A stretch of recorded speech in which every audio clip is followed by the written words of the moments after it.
Welcome to the Undisputed Podcast. I'm your host, Joy Taylor. We've got a packed show today. Skip, Shannon, let's get to it. Welcome to Undisputed. We're live from Los Angeles. I'm Joy Taylor, here with Skip Bayless and Shannon Sharpe. Good morning, guys. Happy MLK Day. Good morning, Joy. How are you? Happy weekend, man. I have a dream. That was the wildest. Do you have a dream, Skip?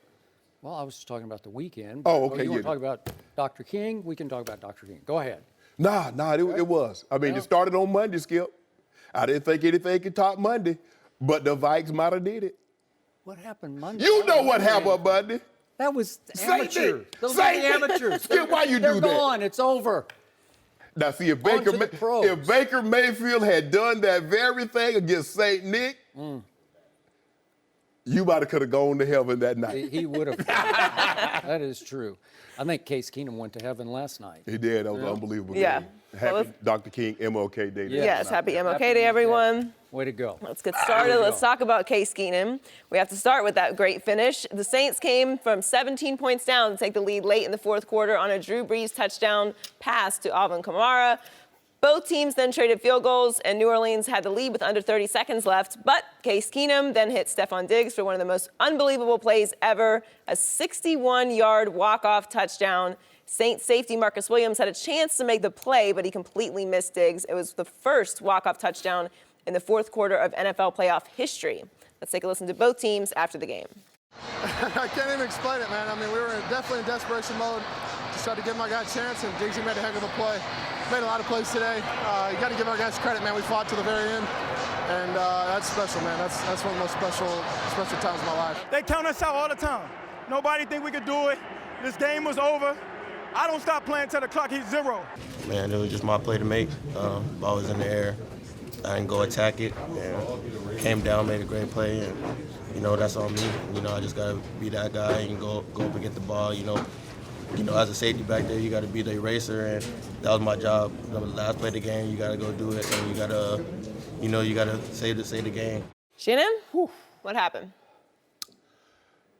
A guy was thinking too much, Skip. That was the perfect defensive call. It's called a circus route. Earlier, they had it, but Wright slipped down. Diggs ran the clear. Wright stepped on his foot and slipped. They had it earlier. I tweeted, said they're going to come back to that circus route again. In that situation, what he's thinking, what they've told him, Skip, all he has to do is tackle the guy. But he's thinking, but if I tackle him, he gets out of bounds, they're going to come on the field and kick a field goal. But you can't worry about that because there's so many things that have to go right. They have to get the snap off. The guy has to make the field goal. You could possibly block it. But if you miss this tackle, he's going to hit his head on the goal post, which he did. If he's made of the right stuff, he'll be able to bounce back. But Skip, you remember Raheem Moore, when he gave up that bomb to Joe Flacco, he was never the same player. No, he wasn't. I don't know what happened to him. He played a couple of more years, and then he was done. Yep. Because he had to play that. It's kind of like Billy Buckner, having that ball go through your legs. That's a good analogy. This is in Lord. This is forever. Yep. And this guy's he was the second-round draft pick.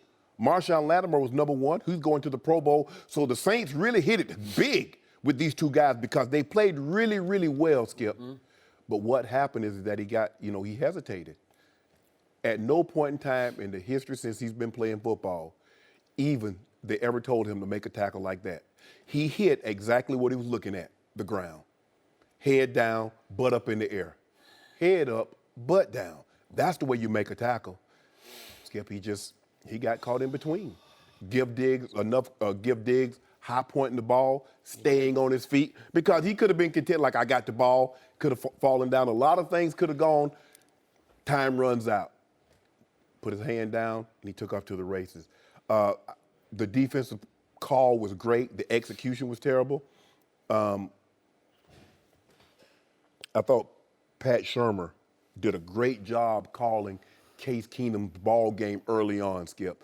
And what you see is that these guys like Case Keenum, like Nick Foles, or these backup quarterbacks that's not your Brady or not your Roethlisberger, Skip, the more confidence you give them, the better they're going to play.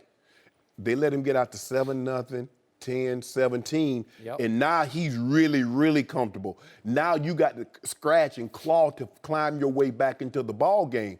But as you saw, Skip, as that game started getting really, really close, he kind of reverted back to being the Case Keenum that we thought he would be. Made a couple of mistakes. Dennis Allen started dialing up a little bit more pressure. They started getting home, but I give them credit because they could have lost that game. Having a 17-point lead and all of a sudden you find yourself down 21-20 with that little amount of time that's left in the ball game, give the Minnesota Vikings a lot of credit because they found a way to win this ball game. But Williams, there's no way this play should have happened. No way. If he just does his job. Get him on the ground, Skip. If he gets out of bounds and they come on the field and kick a field goal, you made the tackle. But if you don't make that tackle, you get what happened. And I feel bad for the kid. So do I. But before I get to poor Marcus Williams, who, to your point, went down in NFL infamy forever and ever, quick thought on a bigger picture. In all my years of covering this league, your league, in which you were in the Hall of Fame for playing in all my years, I've never seen a more stunning walk-off play than that play. No. Because there aren't that many walk-off plays in your game of football. No. We see them all the time in baseball and basketball, Right. but it's rare that you see a pass play, a long pass play that flat out reverses fortune and ends the football game. Right. It just doesn't happen. The catch, the most probably famous throwing catch that there ever was. I was there. It was at the end of the 1981 season, early 82 at Candlestick Park, and I'm covering my Dallas Cowboys, and it was the beginning of the San Francisco dynasty and the beginning of the end of Tom Landry's Dallas dynasty. correct. And it was Joe Montana to Dwight Clark. Montana said he was actually trying to throw it away. He later admitted. But up into the fog went Dwight Clark and snatched it out of the fog over Everson Walls, who's now trying to get into the Hall of Fame. And yet, there were 58 seconds left in that game. So Dallas got the ball back, and Danny White hit Drew Pearson. He almost broke it. Carlton Williamson grabbed him by the nape of the neck. There were no horse collar, but it was a horse collar tackle. But there other things usually happen after the big pass play. We did have the Music City Miracle. That's 2000 season, 1999 going into 2000. And yet, it's a little bit of a fluke trick play in which on the last kickoff of the game, Frank Wycheck throws the ball across the field laterally to Kevin Dyson, who then runs it for a touchdown on a kickoff. But it's a little fluky. This was something. This is 3rd and 10 with 6 seconds left from your 39 with little to no hope because, to your point, Case Keenum had just missed 2 throws that looked like no hope throws down the field and then a quick, into the flat throw that went nowhere. Just went nowhere. And it just looked like it's over. Right. And then this happened. And to me, Marcus Williams actually played this defense too much by the book because in my time around the NFL, this is called cover 2 boundary. It's just basically a cover 2, but you're playing cover 2 outside. Right. Where they are taught just don't let them get out of bounds. Because clearly, if they catch it in bounds and you tackle them, the game is over. It doesn't matter what. So the Vikings call their play 7 Heaven. And it's actually supposed to be to Jarius Wright, who's the underneath receiver. Right. And he's usually the target on the play. And to Case Keenum's credit, he had to be calculating, we need more than the underneath receiver. We need, because if he catches it and gets out of bounds, it's going to be like a 58-yard field goal. But they need a 52-yard field goal, which is makeable, to Stephon. So he goes for broke, which is Case Keenum's way. That's the way he was born, the way he was raised. He's go for broke. He's going to try whatever needs to be tried. And so he throws it a little bit up for grabs. He did. And Marcus Williams had just made a sensational interception at the end of the 3rd quarter. On another play, he threw up for grabs. He threw it up for grabs. And Marcus Williams is a smart player. He's had a really good football season, really good. As a rookie, as you say, 2nd-round draft pick out of Utah. He's a smart player, but I don't know. There's pressure, there's rookie, there's brain lock, and there's too much by the book because he's thinking in his head, I have to get to the boundary. I have to make sure I'm outside of the receiver so that he can't get to the sideline. And instead, I don't know what he's thinking because he said the right thing after the game. He said, my job is to attack the ball and be the eraser. Well, he had plenty of time to track the football. And if he attacked the football, he could have, number one, knocked it down. Number two, maybe intercepted it in the end of the game, right? Or number three, if he just slows down and plays ball and man, it's a pretty easy tackle, right? Because you can just let him catch it, let him high point it, and then he's up in the air. Just wrap him up and take him to the ground, and the game is over. So you have three much better options than the one he chose. I don't know what he was doing. Well, he's aiming at his out. If you look at it, he was aiming at his outside leg to clip him so he'd fall in bounds and he couldn't fall out of bounds. But he whiffed because his head is down. He whiffed completely. And then double jeopardy occurs because he then wipes out Ken Crawley. He just wiped him out. And Ken Crawley's actually coming this way, coming Stephon Diggs' way, because he's got the underneath route, Jarius Wright. And I just looked up there 40 times. So Stephon Diggs ran 4.46 at the combine. Crawley ran, he was undrafted, but he ran 4.43, so he can run a little bit. So you tell me, if he gets a head start and his own man doesn't take him out, does he have a chance to track down Stephon? Because remember, Stephon had to go to the ground and put his hand down before he took off, right? Yeah, but if you look at Crawley doesn't know what's going to happen, Skip. It's like he caught it and now he's getting ready to, and then probably. Yeah, so I don't know. But he's also trying to. He's being upended by his own guy coming under his feet. But also, Skip, what the underneath play did. I don't know if that's right or if that's Kyle Rudolph. I don't. But Kyle Rudolph's the third receiver underneath. Yes. Yeah. But here, what it did is that it held the underneath coverage because they flooded the zone.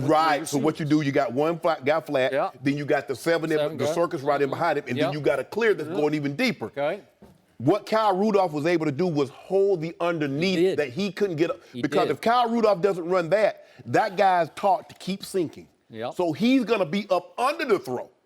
That's why Keenum had to throw it as high as he did, because even though he was backing up, he's like, I got to put this high enough, because if I flatten it out, this guy might tip it, and it caroms incomplete. And so now we're going to be down to 3 seconds on the clock, and now what chance do we have? So give Case Keenum a lot of throw. But Skip, if you look at this play, he's aiming at his outside leg. And what happened is that Diggs, when he jumps, his leg moves. It did. So now he's way in bounds. He's going to be in bounds. Right. Yeah. So he's trying to cut his legs out from under him, and boom, don't have to worry about that. Because he's thinking if I grab his leg, he's going to fight me, and he might get out of bounds with 1 to 2 seconds on the clock.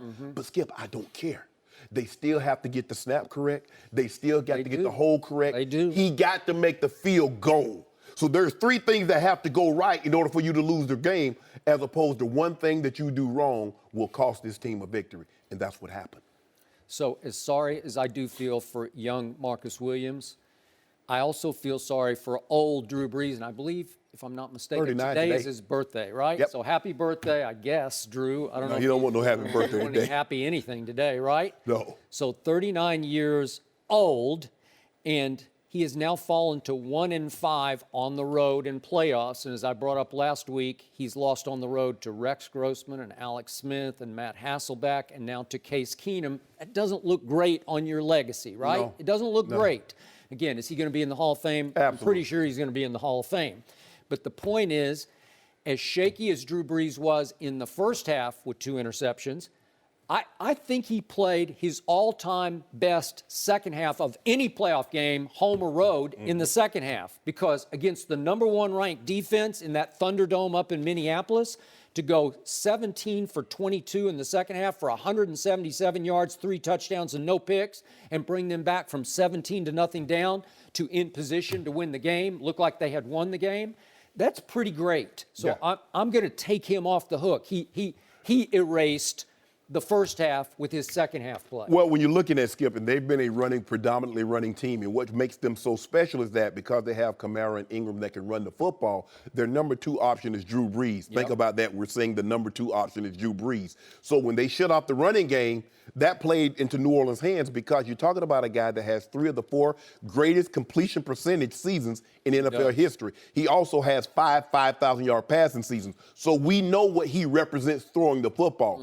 So I don't think anybody's surprised by how Drew Brees was able to bring this team back.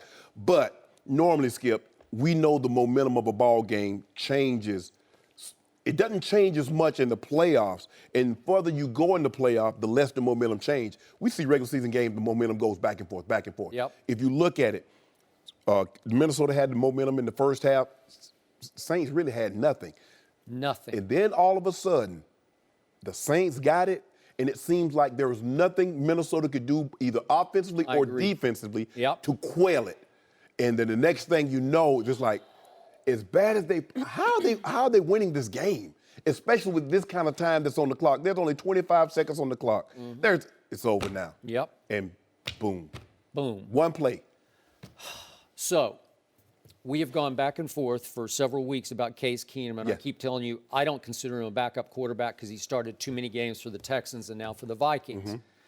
I thought he was extraordinary yesterday under big game pressure, national spotlight pressure, and I'm going to point out that on third downs yesterday, he completed 9 of 13 passes for first downs. That's pretty great. Yeah, that's unbelievable. And that throw he made to Thielen, I know he's a try-hard guy, try-anything guy, but that late throw with 1:55 left, it was 2nd and 10. I don't know if we have that play to Thielen. Where Thielen climbed the ladder on Lattimore? Yeah, well, he got fouled twice by Lattimore. Yeah. He got held, and then he got interfered interfered with. with. Yeah, here we go. This is just vintage Case. That's just vintage. You know, there's only one place you can throw it and get away with it, and he got away with it. And Adam Thielen from Mankato State is he not? He's pretty good. Dude made the Pro Bowl, Skip. Hey, he runs 4.4. So you've got 2 receivers who can run a little bit. You got a pretty good tight end, and you got a Case Keenum who believes in Case Keenum and a coordinator who believes in Case Keenum, and they are 1 game away from playing the first ever home Super Bowl. If somebody would have told you that Minnesota would be 2 for 9 on third downs and have a lead with 25 seconds in the ball game, you say, you crazy. But Skip, for me, I don't know if you saw this. Why didn't Sean Payton challenge that 3rd and 1? I don't know. Skip, Latavius Murray was nowhere even close to the first down. Sean Payton had a bad day. He did. You know, and he missed he challenged twice when he shouldn't have later. I don't know. That was like a yard short. He wasn't. I didn't need the overhead shot to see that. I don't know what he was thinking. How do you do that? He ran into the lineman that had gotten pushed back into the backfield. Yeah. So first of all, I don't even know how to side judge how he was able to mark that above the first down because he was nowhere even close to the first down. That was the first one Sean Payton should have challenged. And then he started challenging. I guess he didn't want timeouts. He didn't need. Now, it didn't come, Skip, it didn't come back to bite him. Because we can say, well, if they had a timeout here, they could have used those. It didn't come back to bite him. But that first one, if you challenge that, because they went on to score, they got up 7-0. I'm not so sure. Might be talking about a different ball game. Yep. Somebody gave him some bad advice upstairs because he definitely should have challenged that 31. Yeah, that was the third play. The early momentum. Yes. They could have gone and scored with that. Yes. And then we'd be having maybe a different conversation. Correct. Because they were just trying to dig out of the hole all day long. Correct. So next year is Drew Brees back. I'm going to say they bring him back. Maybe it's on a Skip, short-term he's got to do a deal. discount, Skip. Yep. Skip, when you keep paying, okay, he's on these 1-year contracts, but he's $27 million against the cap. Yep. Skip, do you know how many other players that could be? Now, you should have extended him a couple of years ago. Should have. But you paying him $23 million. That's hard cap dollars. There's still a few players. There's still a few players away. Yep. I don't know what they're going to do. I agree with you. I believe they're going to bring him back. I think you got to bring him back. I think he showed enough. Now, he doesn't have the arm strength, as we saw in the interception. Yeah. He's got to get a running start to throw a javelin-like throw to get it 60 yards. Skip, he made what, 23, 20 million, 24? No. So I mean, what are you going to pay him, Skip? I don't know. Are you going to give him a 2-year deal and says, okay, we'll give you this and then I don't know how you do it. They should have a meeting of the minds. He should take some discount. Because the defense is it's so young, it's going to get better. Right. They'll have a chance next year. Oh, yeah, absolutely. Yeah, but he said, my wife not worth $30 million, doesn't do $30 million, worth about $300. So my wife is not Giselle. She's a stay-at-home. That is true. I got 3-4 boys that she's staying home taking care of. She isn't selling cosmetics and she's not selling, clothing, lingerie, whatever that may go along with it. Yep. So I need all my cake. Yep, I got you. So final point on this. My Dallas Cowboys, once upon a time, probably long before most people's lives began who are watching us right now, once upon a time, they went up to Minneapolis and they stole a game. And it was the original Hail Mary, as coined by one Roger Staubach, a good Catholic, who threw a Hail Mary to Drew Pearson out in the cold. This was at the old outdoor stadium. Yep. This is late December of 1975. That Cowboy team went on to lose to Pittsburgh, your Steelers, in the Super Bowl long before you were you. Yeah. And again, That was closer before Jason was being Jason, too. that is correct. That is correct. And yet, it was a push-up, like Drew Pearson pushed. He pushed off a little bit on Nate Wright, and then he one-hand caught it, and he walked into the end zone, and there was, I think there were like 28 seconds left. I got it here somewhere. 24 seconds left. So it's close to a walk-off. Yeah. But that was 17-14 Cowboys, and that's everything that we call a Hail Mary came off that game. Correct. At Minneapolis. So maybe this was karmic justice. I actually felt good for the longtime Vikings fans because they got one back from the Dallas Cowboys. That would have been a crushing loss to be up 17-0 at home and to be so close to be one game away, one win away. I don't know if crushing is even emphasizing it enough. How you get over that one, Skip? Yeah. Well, especially when you have the possibility of playing the Super Bowl in your building, and that place was on fire after that. Fire. It was an amazing ending to the game. They needed Sean Lee. Sean Lee would have got him down.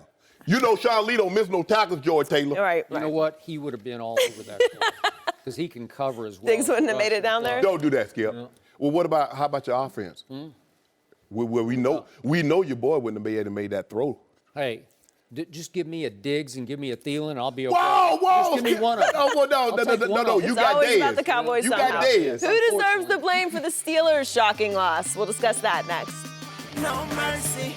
Let's talk about the other wild playoff game yesterday. The Jaguars took a 28-7 lead on the Steelers late in the first half when Ben Roethlisberger fumbled and Telvin Smith returned it for 50 yards for a touchdown. The Steelers' offense woke up in the second half and Ben threw 5 touchdown passes. But Blake Bortles, the guy that everyone likes to call trash, had a big game of his own and threw a touchdown pass to Tommy Bohannon late in the fourth quarter. The Jags won 45-42 and will now meet the Patriots in the AFC Championship game. Let's take a listen to Ben and Jalen Ramsey after the game. I was kind of wondering why they were so confident because we stomped their last time. And we knew we was going to do the same this time. I mean, we were confident coming in the game. I can't tell you why they were so confident, but that went out the door real quick.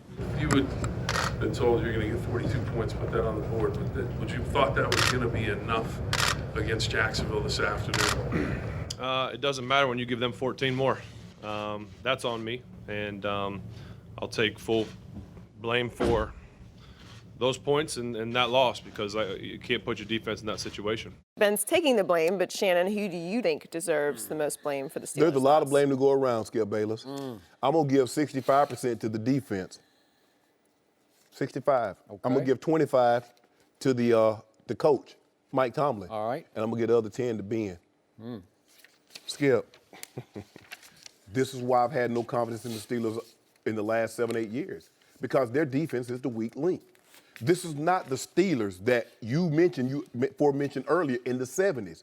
This is not your moms. This is not your grandfathers and your fathers. This is not their Steelers. They're not the steel curtain. They're built to play offense. All the talent is on that side of the ball. The Antonio Brown, the Juju Schuster-Smith. Yep. You got Martavis, you got Ben, you got Le'Veon. So they have to score points. Now, Ben Roethlisberger has 7 turnovers in 2 games. 21 points directly from his hand has gone on the board without Blake Bortles being on the field. Yeah. Another thing, Skip, Blake Bortles' twin was in New England on Saturday night. I don't know if y'all saw him. He goes by the name of Marcus Mariota. Everybody keep talking about Blake Bortles, but that's a problem up there. That's neither here nor there, Skip. The thing is that when you look at the way the Pittsburgh Steelers play, they get down 28 points. They were 28-7, I think, at one point in time. And then you look at Ben, and he's having that's because the Jags said, okay, we'll give you these throws. You're going to have a bunch of yards. But they answered every call. They get close. Blake Bortles make that one throw. Boom. Now they get a touchdown. 45 yards to Cole.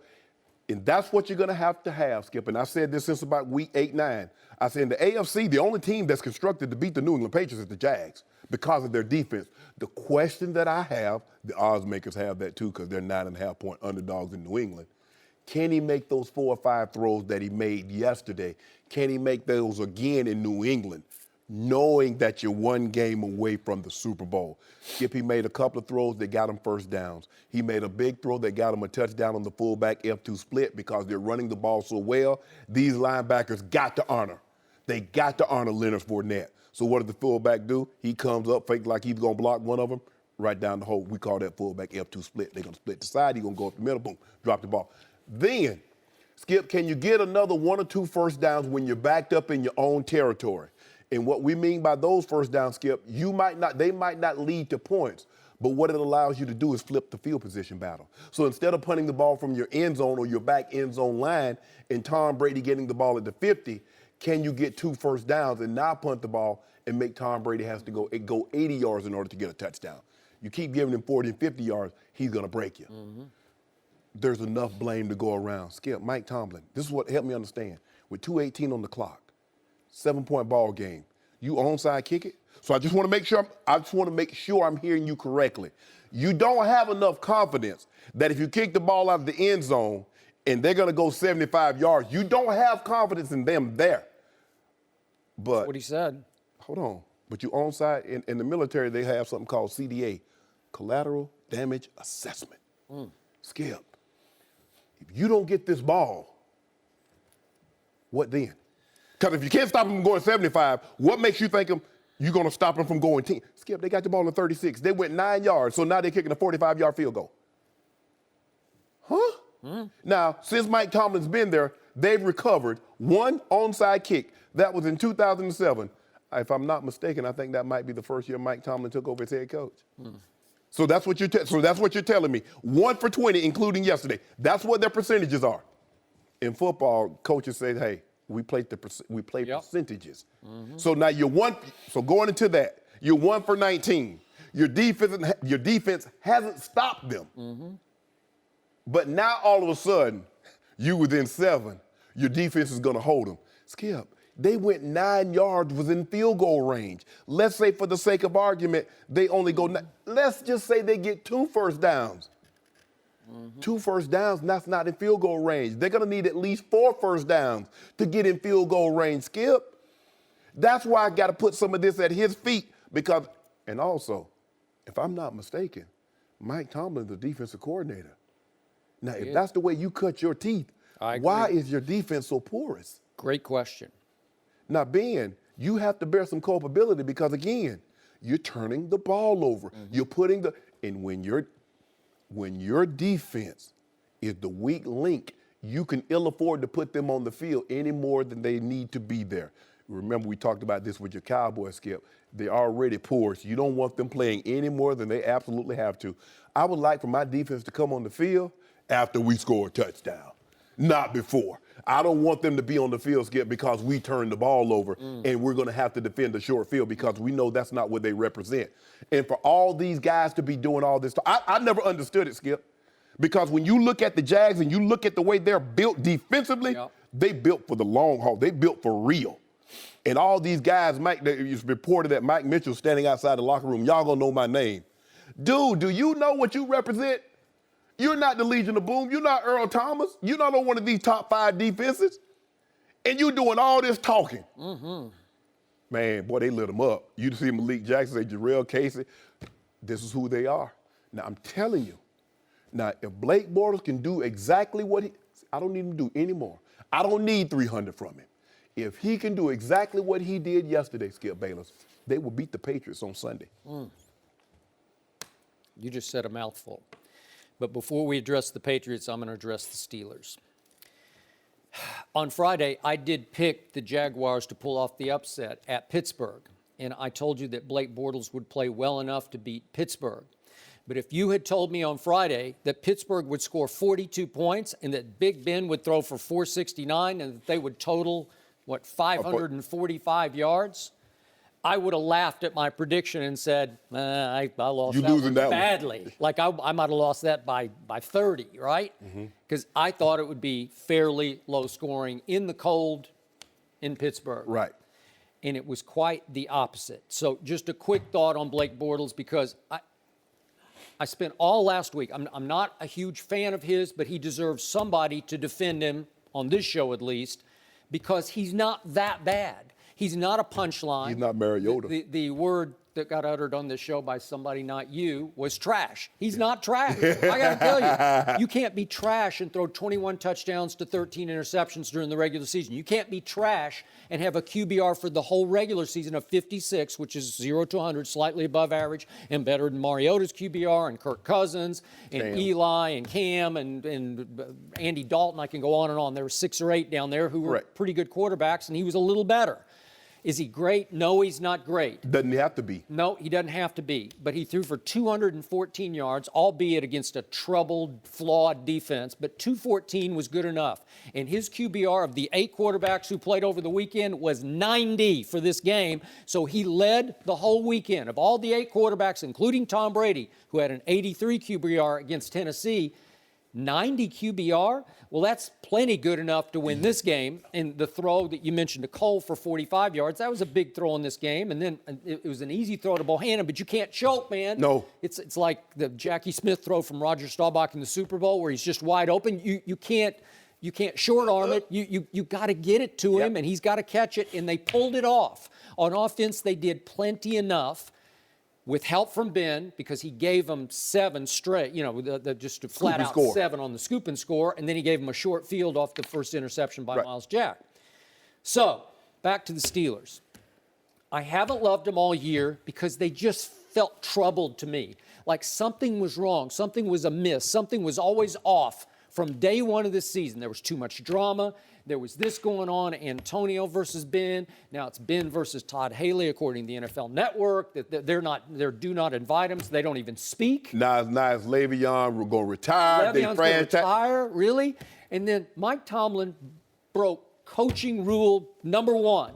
You don't talk about future opponents before the New England game back in December at home. You don't say to Tony Dungy on NBC, it's going to come down to us and the Patriots. It's just a matter of whether it's going to be at our house or at their house. You can't say that. What are these other teams supposed to? Oh, you know what? They need to play again because, this is what everybody's expecting. So let's just get out the way. Let's just call the game off. We forfeit. Yeah. Jacksonville didn't forfeit. No. They showed up, and they had showed up before, and I know it was a little fluky because it was 5 interceptions with 2 pick sixes, but 30-9 is 30-9. Correct. And Jalen Ramsey, who's a bad man. He's for real. You want to talk about a big physical corner? Yeah. He can just explode on people. And he can run. Yep. And he can talk. Yeah. But he can back it up. And he was talking after the game. The Florida boy. Yeah. And by the way, he went home and in front of the fans that met him at the airport, he predicted, he guaranteed, I believe, that they're going to win the Super Bowl. So we may be talking about that through the rest of the week. That guy up in Foxborough may get wind of that. What's that guy's name? Tom Brady. Yeah. Just like he did with Kevin Byard. He didn't need to get wind of that. That was just flat out in your face. We're going to turn Tom Brady into Blake Bortles. Okay. And what did they do? Good luck with that. No. You don't get off the hook. We going to get a touchdown on you. Gronk. We going to throw the ball to you until you get the ball into the end zone. That is correct. And he did that and did that and did that again. So back to Mike Tomlin. It feels to me like he's losing the football team. It was never quite right. And to your point, he's accountable. His background is defense. I think he is, in effect, the defensive coordinator. Yeah. And they're awful. Now, again, they suffered the worst injury you could suffer to Ryan Shazier, who's sort of the quarterback of it and the driving force of it, if you will, the Sean Lee of it. But if you lose him, you're going to have trouble. But they had big trouble because Blake Bortles picked them apart, effectively. And yet, Mike Tomlin is the commander-in-chief here. So Mike Tomlin has 2 4th downs, and they made 4 out of 6 4th downs because Ben's just playing backyard football for the most part when they fell behind 21-0. But you didn't make 2 4th downs, and they were crucial in this football game. And both times, it's interesting because they were like 4th and about a foot both times. Yeah. So now you've got Ben Roethlisberger at odds with, or almost at war with the coaching staff, because once again, he throws coaching staff under bus after game, just the way he did after the New England game. Right. Remember the fake spike play where he says, I wanted to spike it, but they said no. They're in my ear saying, no, run the play. And it's like, I'll just throw it to Eli Rogers. Right. And unfortunately, he threw it to Harmon and picked off in the football game. So he didn't hesitate to blame the coaches there. He's always doing it like, well, I don't know. They were telling me, it's always like kind of naive. Yeah. Like in this case, Ben saying, I don't know what's happened to the quarterback sneak, but in his career, what is he? 18 of 19? 18 of 19 on quarterback sneaks because he's only 6'5", 40? Right. He might be 250 by now. But here's the kicker, Skip. He hasn't run one since 2014. Why is that? And he brought that up in his postgame. He said, I don't know. It's not like I ran one last week. We just quit running them. He said, don't ask me. That's like over my pay grade. That's kind of the tone that he was giving the media. Now, for me, Skip, we knew a guy in Peyton Manning because of the neck surgeries. He was never running the quarterback sneak. Defenses knew that, so they could gear up, says either the running back getting the ball or they're going to try to sneak it to the fullback on the quick dive. So we already know Peyton Manning is not running. If Tom Brady at 205, at 6'4", Ben Roethlisberger at 250 better get his big butt down there and plow and get me 1 yard. Seriously, Tom Brady is the greatest quarterback sneaker ever, and they do not hesitate. But it's not like he's physical. No. He's smart, and you got to choose the right gap. Right. So, sometimes it's to the left, sometimes it's to the right, sometimes it's over the top. But I'm Skip, and I get it. If you got neck problems, but come playoff time, you got to throw caution to the wind because you're trying to advance. There is no tomorrow. There's no, okay, we saw what we did wrong. We'll get ready for next week. Next week is May. Yeah. OTAs. Right. So you got a foot to go, no sneak, and you toss it to Le'Veon, and then you fake it to Le'Veon and try to throw it to Juju.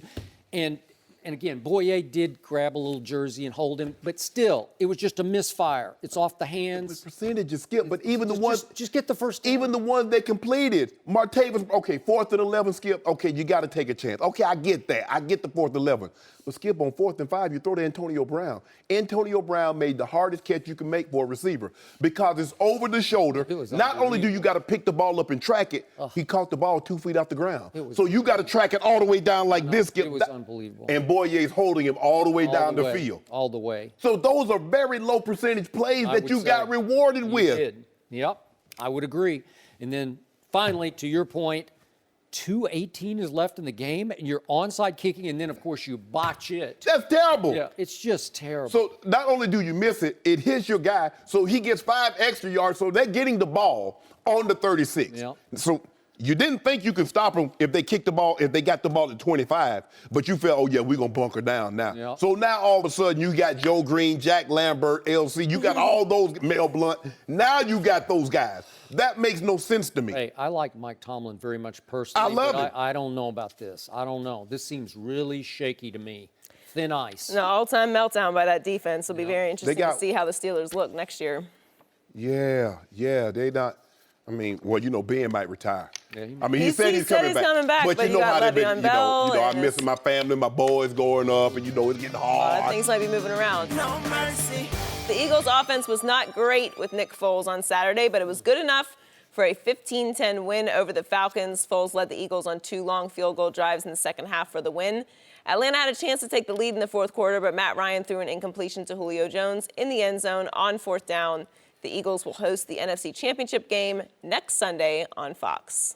Shannon, was this game more about the Eagles being good or the Falcons being bad? I'm going to say more Falcons being bad. Give the Eagles credit. I think if the Eagles said if we want the game to come down, we know what unit we want to be on the field. That's the defense since we don't have our starting quarterback in Carson Wentz. But Skip, you got to get this ball in the end zone. That's Matt Ryan, last year's MVP. I believe Julio Jones is one of the 2 best receivers in all of football. And I got no problem with the play. You roll one side of the field, and you're going to give your guy. Could they have called pass interference? Absolutely. The guy tackled him, jumps on his back. But, we only know one team's going to get a call like that. They're going to play next week at 3 Oh, 5. now we're doing that. Oh, I'm just saying, Joy. You know what I'm talking about. Only one team get played. Yeah, you mean the team that got burned on Deflategate? Oh, no, Skip. I didn't Wrongly say. I didn't call. I didn't say anything. No. I'm going to give the Eagles credit. They got to Matt Ryan. Now, Jim Schwartz, Skip. He's going to bring pressure. He will not let you sit back there and pat the ball. They sacked him 3 times. They got 11 hits on him. But right before the half, Foles throws the ill-advised ball. He overshoots the guy. The ball is going to hit Neal between the 2 and the 2. I don't know. He jumps up. The ball hits his knee and carries right to Torrey Smith. Skip, they end up getting 3 points. Now, if Neal catches this ball, You look, he's got like 4 blockers around him. They're going to get, at worst case scenario, I believe they're going to get a short field goal attempt. They might get 7. But instead of it being a 13-6 ball game, or maybe even a 17-6 ball game, now it's a 10-9 ball game. See, it's little things like that, Skip. That's why I'm saying, guys, there is no play too small, because you never know when it's the play. Because Eagles going to look back and say, you know what? Oh, look, lucky Karam, who thought, lo and behold, it was the 3 points. Because if they don't get those 3 points, now the Falcons don't need a touchdown. All they need is a field goal to win the ball game. I don't know. I need to get that tape. Steve Sarkisian got a tape on somebody, because he keeps falling upwards. I don't know how he's doing it, but he keeps doing it, Skip. Now, I don't know what they saw last year. I don't know if they watched the national championship game against Clemson last year.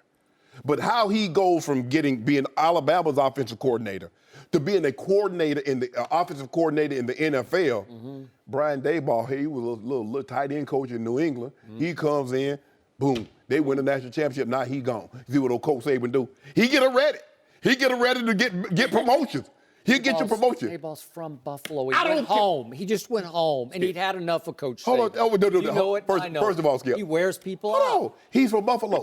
So Buffalo had all these job openings, Joy. They had Rex Ryan. They had Schwartz. They had so many different coordinators. Greg Williams. They've had so many coaches.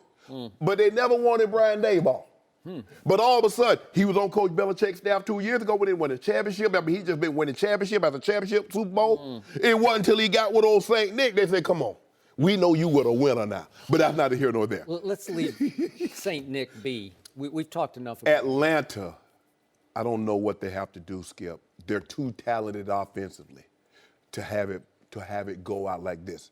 10 points when you got the reigning MVP, you got Julio Jones, you got those 2 backs, you got Mohamed Sanu, you got all that firepower, and all you gave me was 10 points? That's not good enough. That's not good enough, Skip. So I don't know how Sarkisian doing it. I don't know how he keeps failing upward, but that tape with that GOAT, somebody with a GOAT in a compromising position, Joe. That's all I'm saying. And I need it. I need that tape, Skip. You know it. There's something there. There's something to that. But even though as a Dallas Cowboy lifelong fan, I despise everything Philadelphia Eagles, I got to give them credit. That's a good football team. Oh, yeah. That's a good defense. Case Keenum's in for a rough ride out in the cold at Philly in the night game next Sunday night. With that front 7. Whew. Even the back 4. I mean, come on now.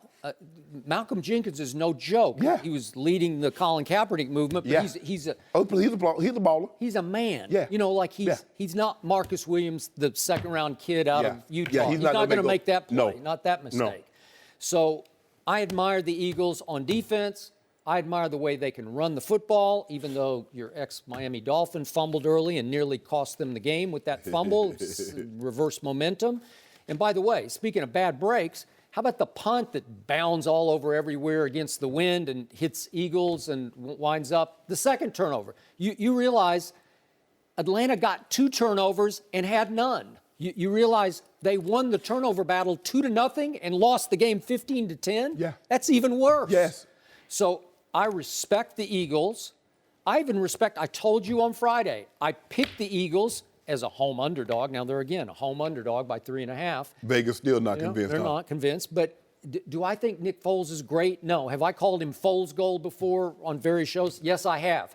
But has he started 50 NFL games? He has, including 2 playoff games. He's not bad. He didn't choke. He got off to a shaky start, but then he kind of settled in. And do you realize that team was 7 of 14 on 3rd and 4th down? That'll win a football game. Yeah, 50% when you go 50% on 3rd down. Yeah, you're gonna and you overcome the 2 turnovers. So look at what Philly did. They won the rushing battle 96 yards to 86. They won the passing battle over Matt Ryan 238 to 195. That's shameful. Yeah. But what did I tell you about Atlanta? Another troubled football team, and maybe it's a Sarkisian issue with Matt Ryan, the reigning MVP.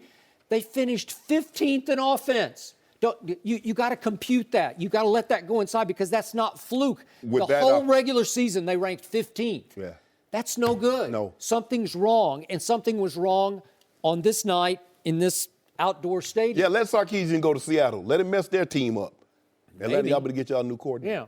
So this is the most staggering stat of the year to me in pro football is that Matt Ryan throwing to Julio Jones this season, 1 for 18 when Julio was in the end zone. 1 for 18? Where's the rapport, the chemistry? That's almost as bad as Dak throwing to Dez, right? Which was an accident waiting to happen. That might be even worse, Skip. It might be even worse. Because you're talking about a guy that has a huge catch radius. He's 6'3", can jump out of the building, and he's 1 for 18. I mean, I feel like I could just throw it up for grabs occasionally, and he'd go snatch one, right? Yeah. And so I'm with you. I don't have any problem with the last play. And again, is there a foul on the play by Jalen Mills? I don't know. I just let him fight. But it's Julio Jones. It's the guy you made the case is the best receiver because you always say against Antonio. Antonio is a little man. Yes. However, no matter.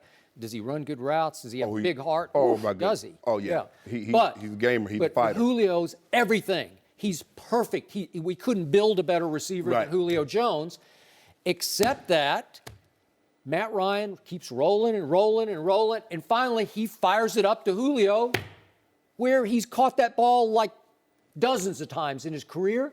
Is that not catchable to you? Yeah, I don't know. He might have been out of bounds. He mistimed his jump. But even if he snags it, maybe then he forces his feet back inbounds. He knew he missed it, so he just let his feet come down. But Julio Jones is good enough. He's got to make that play 10 Got to make that play. Got to make that play. As simple as that. This is do or die. This is season. You're going on or you're going home. And if he's the best receiver in football, it's like we kept talking about Dez. If you make that much money, you at least got to catch the ball that hits you right in the hands. Oh, yeah, Julio's got to make that play. Yeah, is it a hard play? Yeah, it's a hard play. Yeah. But this is game on the line. This is it. This is everything. 4 for 13 on third down with the Falcons. But, Skip, when you look at it, if you look at what they Doug Peterson calling the game, half of Nick Foles' completions were to backs and tight ends. So we're going to keep, we're not going to try to put that down. It was windy, but we're not going to really put the ball in harm's way. Let's dump it down to Ajayi. Let's let Clement, let Ernst, let's let these guys that's close to the line of scrimmage make a guy miss. Maybe we can get an extra 2 or 3 yards. We don't need to force the issue. Let's keep the game close. And by Atlanta's inability to convert on third downs, their inability to get the ball in the end zone to get them out of that comfort zone. And see, that's what the Saints did. The Saints allowed Minnesota to get comfortable with Case Keenum. So now we got a 17-point lead, so now you got to play catch up. If we just run our offense, you're going to run short of time trying to catch up. Atlanta needed to put some distance between them. When they got those turnovers, they needed to cash some more of those in for points to take Nick Foles and the Philadelphia Eagles offense out of their comfort zone. They let them be comfortable far too long. You let a team because at the end of the day, and it goes to say something too, again, Skip, quality backups. You mentioned the guy has 50 starts. Case Keenum has started a number of games in this league. It's amazing because they weren't counting on Nick Foles to have to play this year. But it's a nice luxury to have because Doug Peterson was in Philly when they drafted him. So he's like, I want him. He went with Peterson to Philadelphia, came to Kansas City. Case Keenum. All you're asking for your backup, Skip, if he comes in, can he hold the fort down for 2 to 4 games, a month? Let's just say our quarterback is out a month. Can he hold the fort down? Can he let us be 500? Can he let us be 3-1? That's all we're asking. Just don't go in the tank. Just don't be over. These guys were more than capable, but you let them get comfortable in the playoff game, Skip, because that's when it ratcheted up. That's when I want to turn the temperature up on it. So at the end of this game, I sat back and I thought, Eagles are really good on defense and they can run the ball. I like that offensive line, and Nick Foles isn't bad, but he's Nick Foles. Oh, you taking the Vikings? No, wait a second.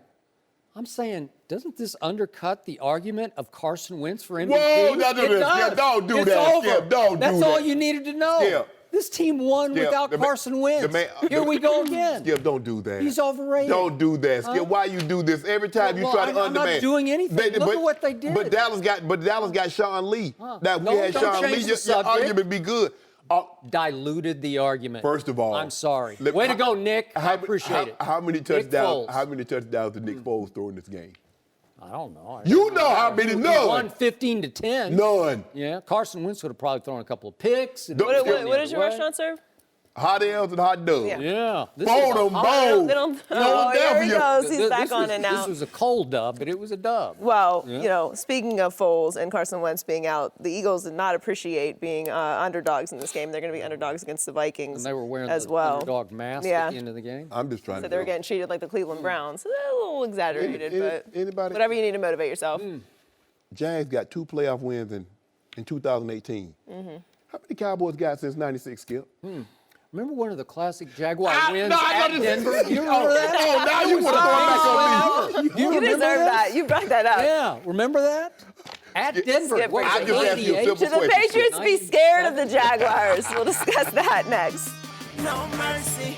The Patriots are going to their 7th straight AFC Championship game after dominating the Titans on Saturday night. Tom Brady threw 3 touchdown passes, and New England scored 35 unanswered points. They will now face a Jaguars defense that gave up 42 points yesterday. The Patriots opened as a 9-point favorite in that game. Shannon, how much of a chance do you give the Jaguars against They New got a England? great shot. They got a real shot. I felt this for the longest, Skip. They got 4 D linemen that had at least 8 sacks or more. That tied an NFL record. So they got those 2 big studs inside. Calais Campbell, 14.5. They got Malik Jackson. Now, I know Malik Jackson well. He got that dog in him. Now, they got them 2 boy dogs outside on the corner. Now, Jalen Ramsey, he's an alpha, real dog. And A.J. Boye. So what I would do, I would take Jalen Ramsey. I say, you see 87? He belonged to you. That is true. I would do the same thing. I would take A.J. Boye. I say, you see 14? He belongs to you. And we finna go play football. Miles Jack, Tevin Smith, wherever 33, wherever 28 goes, you got him. Calais Campbell, Malik, Ngakwe, Fowler, go hunt. Because if you look at this team, when the Patriots have lost AFC championship games, 2015 against the Broncos, they sacked them 4 times. They got 4 quarterback hits. What do they have? Von Miller, DeMarcus Ware, they had Derek Wolfe, and they had Malik Jackson up front. And they had those 2 dogs outside. Chris Harris Jr., Aqib Talib, and they had Roby. They play football. That's how I'm going to go play football, Skip Bayless. Blake Bortles, give me those 5 throws that you gave me yesterday in Pittsburgh. Just give me that and don't turn it over. That's all. I don't need you to be 30 or 42, 385, 4 touchdowns. I don't need that. Just give me what you gave me yesterday in Pittsburgh. And we go into Minnesota. As a matter of fact, Jacksonville, pack your bags. I don't even want you to go back home to that warm weather. It's going to be cold in New England. I want you to go straight from New England, straight to Minnesota. That's what I'm telling my team. That's what I'm telling. If I'm Doug Marrone, I'm standing over there for him. Say, we packing for 3 weeks. We packing for 3 weeks, fellas. We going to get this. We going to go hunting. Turn them loose. Turn them loose. Joy Taylor, you don't know how much I hope that Tom Brady just watched that live. And if he didn't, I'm going to send him a tape later. I'm just going to send him a tape of what the Hall of Famer Shannon Sharpe said. Shannon Sharpe just fell into the same trap that Tony Romo fell into on Saturday night before the game in Foxborough, or early in the game. He was making you don't listen to the sound, but he was making a passionate case that everybody's missing the point. Tennessee has a great chance to win this game, and it's going to be a battle down to the wire. No, did not happen. Tom Brady put on another clinic at age 40. He's playing at the highest level he's ever played at. He had a QBR of 83 against a defense that a lot of people had a lot of respect for, a defense with a run game that even the great Ray Lewis was saying, boy, they got a shot if they play this the right way, and Tom Brady picked them to pieces. And yet, I did a Facebook late Saturday night, and I was making the case that I was picking Jacksonville to win, and I was dreading that my pick would come true because I'm not a Patriot fan, but I am a Brady fan, and I have picked the Patriots to win it all before the season, as did you. Correct. Although now you're already leaning. No. Yeah, I hear you. It's Joe okay. asked me, say, what are the chances that Jags can do this? I said they have a great chance, Skip. All right, but you're leaning that direction, and you pick the Patriots, but you're hoping against hope that they get upset and that Brady looks awful. No. Upset. So that's okay. It's all okay. But the point is that I was making the case that I feared Jacksonville more than I feared Pittsburgh. Yeah. Because, again, Tom Brady's 11-2 lifetime against Pittsburgh, and I guess you could make the law of averages argument that one of these days, someday, I don't know, Brady's going to have a little bit of an off game, and they're going to have a bad game, and Pittsburgh's finally going to beat New England when it matters. Someday, but now it feels like the Steelers are going to come apart this offseason and be new Steelers. So maybe it's going to take new Steelers to beat the same old New England Patriots. They're bringing in those defensive guys back? Well, now, to my point. Then I watched the game. And again, I picked Jacksonville to win the game, but as I told you earlier in this show, I had no idea this was going to happen. Big Ben Roethlisberger threw for 469 yards and 5 touchdowns. 4, 6, 9, and 5. And this team totaled, the Pittsburgh Steelers, totaled 545 yards against that vaunted Jacksonville defense. Mm-hmm. That should scare you to death. It doesn't. It should. No. They were down 28-7. What did you expect them to do? Run it? 469? I don't care what you say. They sacked him Brady twice. won't throw for 300. They got little to no I pressure bet you do. on him. Brady don't throw for all 300. All those guys give me your speech about they're coming off the edge and the bad, Calais Campbell, you hear dog that? in him. Lee, Yeah. you hear him talking? You hear Skip Bayless? Hey, where were they yesterday? Where were they? I didn't see him. Scoop Ben score. was just standing back there playing backyard. Like, I don't know. You know what? I'm going to throw it to Antonio. I'm just going to fling it. When you're down, see, here's the thing. When you get up big, it's a simple philosophy. Nothing cheap, nothing deep. Okay, but they should have hunted Ben. He should have been on his back 6 or 8 Why? times. He went down twice. Why would you blitz him? Your front four should hunt him. That's what you... Okay. Come on. Now, Come you on. do know the Steelers got 2 Pro Bowl offensive linemen, right? Yeah, but Okay, they lost we'll the lineman. Okay, we're going to see. We'll see. We'll see. We'll Okay, see well, what Tom Brady... I dare you right now to pick Jacksonville in this game. Tom Brady won't I throw, dare you. Tom Brady won't throw for 300. He just does whatever is necessary. Okay, whatever they decide, I don't know what their plan's going to be. They'll find the weakness and they will just attack it and just terrorize the weakness. You know what? You Hey, know it, and I know you it. keep on- Pick Jacksonville.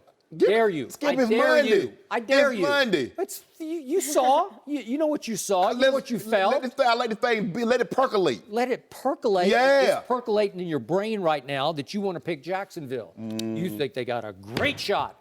I think they got little to no shot. Okay. I think the odds makers are correct on this one. I'll give them a little better shot than I gave Tennessee because I gave Tennessee no shot. Really? Yeah, really. Tennessee. And now Tennessee's making the excuse that Mariota got his Whoa. quad hurt. Hold on, Skip. Quad hurt. So let me just right. Baloney. I didn't see him limping around. Hold on. So you're saying that your quarterback was hampered, but you got a backup quarterback in Matt Castle who has nothing in common with Marcus Mariota. Now, I know a guy that ran a very similar offense to Marcus Mariota, Skip, that was been without a job for a long period of time. So you trying to tell me a back or your starter that's injured give you a better chance to win than your backup? Well, you got the wrong backup. It's been reported that Mike Mularkey is out. Yep.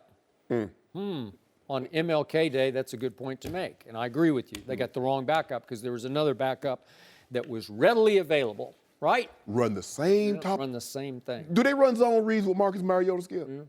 Yes. And do they run the ball heavy with 2 backs, with DeMarco Murray and Henry? Do they depend on Mariota's legs as much as his arm? Oh. You know what? Colin Kaepernick is a better thrower of the football than Marcus Mariota. He just is.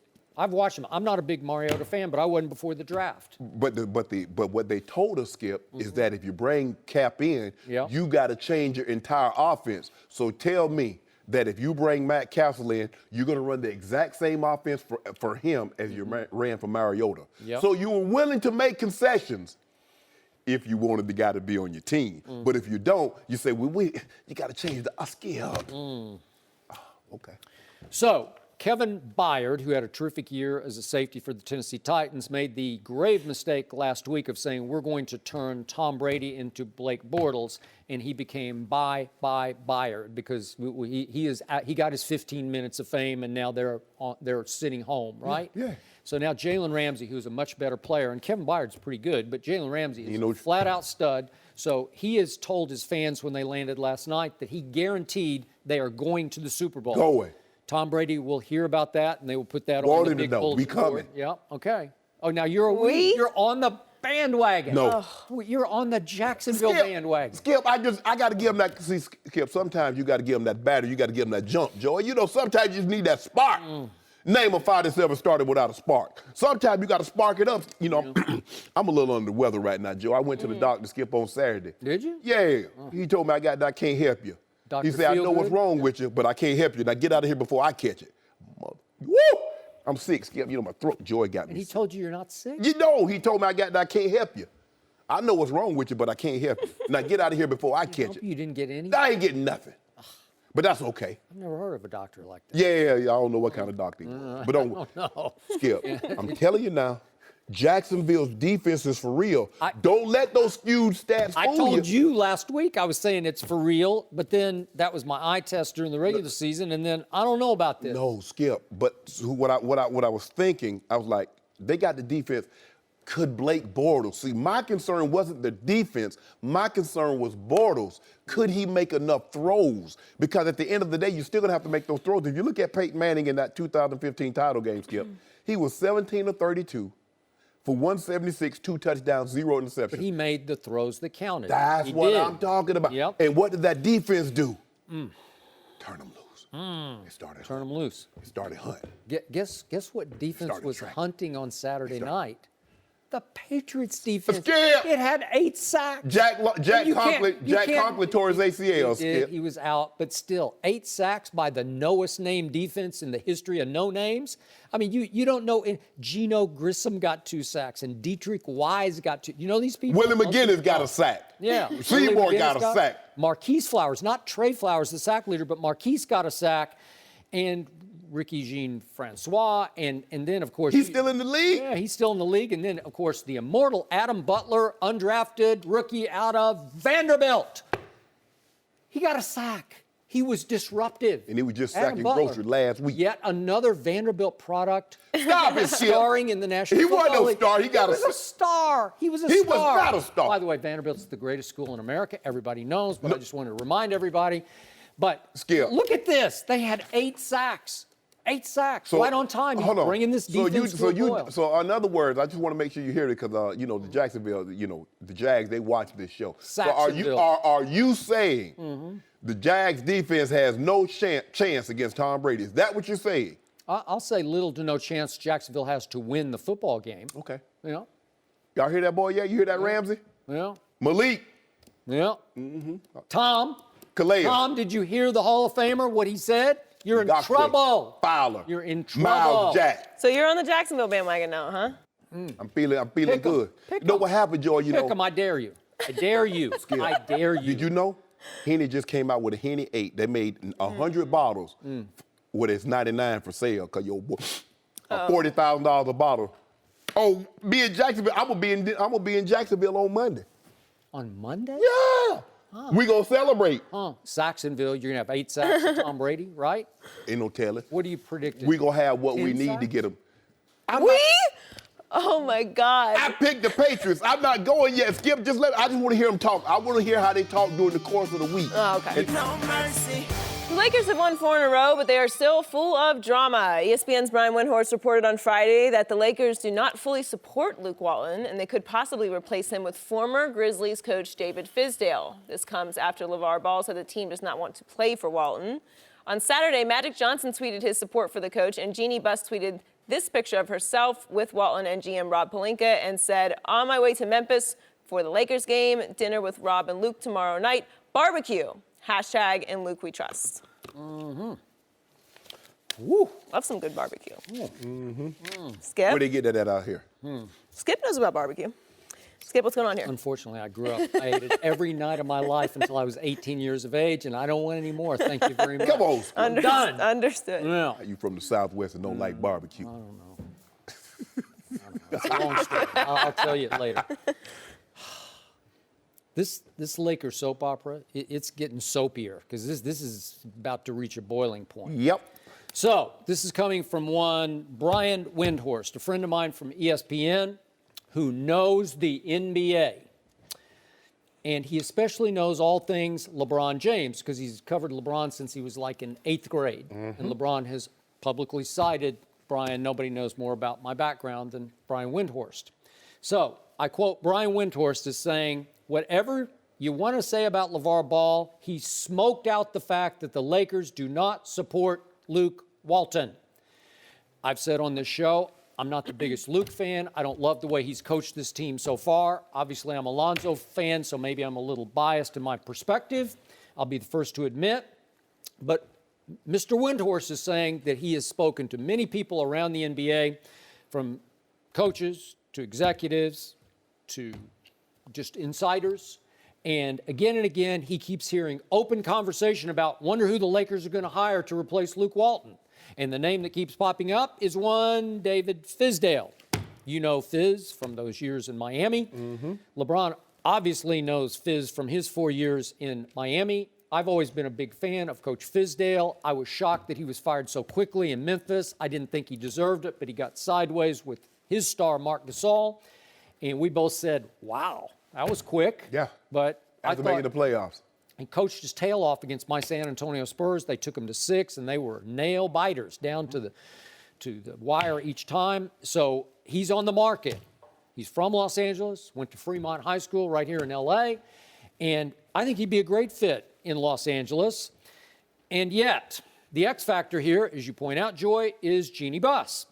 So she is an owner of the Lakers, principal primary owner of the Lakers, but we haven't heard anything from one Magic Johnson, who is the new president of the Lakers. So I ask, who has veto power? Who has final say? I'm just silly me. I'm going to hope it's Magic, the new president, but I don't know that for a fact. So now in the last couple of weeks, Jeannie has gone out of her way to tweet hashtag in Luke we trust. And clearly she enjoys Luke's company. They like to go to dinner, and she puts the picture of her and the new GM Rob Pelinka along with Luke, and they're all looking forward to having barbecue in Memphis. I get all that. Luke's a great guy. But is he the right coach for this team? Could I make a case that LeBron would at least be a little more interested in the Lakers if David Fizdale were the coach going into next year? Maybe, maybe. So the Lakers obviously have won 4 in a row, but I would say against highly questionable competition, because it's been Atlanta, Sacramento, the Spurs' second team, and now at Dallas was probably the most impressive win in overtime. But I think the fact remains, I think we're back to LeVar Ball once again. Whatever you think of him, there's always truth in what he says. And I think there's a lot of truth. Maybe it's just coming from his son. Maybe it's coming from inside the locker room. It doesn't do his son much good to blurt the truth publicly. But is there truth to the fact there's some friction between locker room and Luke Walton? Yes. I think there's a fact that's happening. Would David Fizdale be interested in this job? Boy, I think he'd be great for this job. So I'm going to trust Brian Windhorst's reporting that there is something to this. Luke Walton's on borrowed time. Yep. If the players are as disgruntled as Brian Windhorst is reporting, it's only a matter of time. But my question to you, what have they done? What have they accomplished to be disgruntled at Luke Walton? Nothing. Fair question. And I told you, Skip Bayless, when a family member or significant other speaks about what's happening in the locker room, he's getting it from somewhere because he's not there. I can't tell you what's going on in New England because I'm not in that locker room, or I don't talk to anybody in that locker room. I keep telling people that. People pillow talk. Lonzo Ball was telling his dad what was being discussed in the locker room. That's why he felt comfortable to say it. Everybody, oh, well, how you know? I'm telling you because I know. Yep. That's why I was very, very careful to make sure I didn't stud things I didn't want to get out. I didn't tell. Yep. I always told my mom, even though you're your own individual and my brother and I, we're our own individual, people think you speak for us. My sister, I never worried about that because my sister don't like TV or talking on the phone, so I didn't even have to worry about that. Skip, there was some truth to this from the very get-go. LeVar Ball wouldn't have stepped out here like this here and said, he said, the guys don't like playing for Coach Walton. He didn't say my son. He did not. He said the guys. Where you get that from, Skip? LeVar Ball is in Lithuania. LeVar Ball is in China. But he knows what's going on in the locker room. How does somebody know what's going on in the locker room? Because he has a great source. His number one son. Exactly. It's only going to be a matter of time. But Skip, the thing is that how different would Coach Kerr look had he taken over an aging New York Knicks with a star in Carmelo Anthony, as opposed to the Golden State Warriors. Now, you people got to remember, Steph and Draymond and Clay was in year like 4 and 5. And Mark Jackson had taught them the ropes Yes. of how you do this, how do you win games, how mental toughness. They were a playoff. How to be a team. Yes. Yeah. And they were a playoff team before. When was the last time the Lakers won 50 games? They might have not won 50 games in the last 2-3 years combined. Yep. But now all of a sudden they feel they got cachet. Yep. We want Coach Walton out of here. That's why we're not playing well. I wish him the best. I hope they get somebody in there they'll want to play for. Yep. Well, so I'm going to remind you of this. Luke Walton drew a line in that LA beach sand right away to Lonzo Ball and said, you don't play well, you don't play at a high level, you don't play in the fourth quarter. And he sat him 4 times in the fourth quarter early this year, right? Yeah. He has regularly pulled him after about 5 minutes, 6 minutes of the first quarter and sat him for a whole quarter until mid-second quarter. And it's because Lonzo already spoke out about that. You can't do that to my son. Right. Let him get ahead of steam. Let him break a sweat. Let him get into the game. I don't care what he says. Lonzo Ball is not the best player on that team. You can look at it. Well, he will be. I'm saying he might. He might be.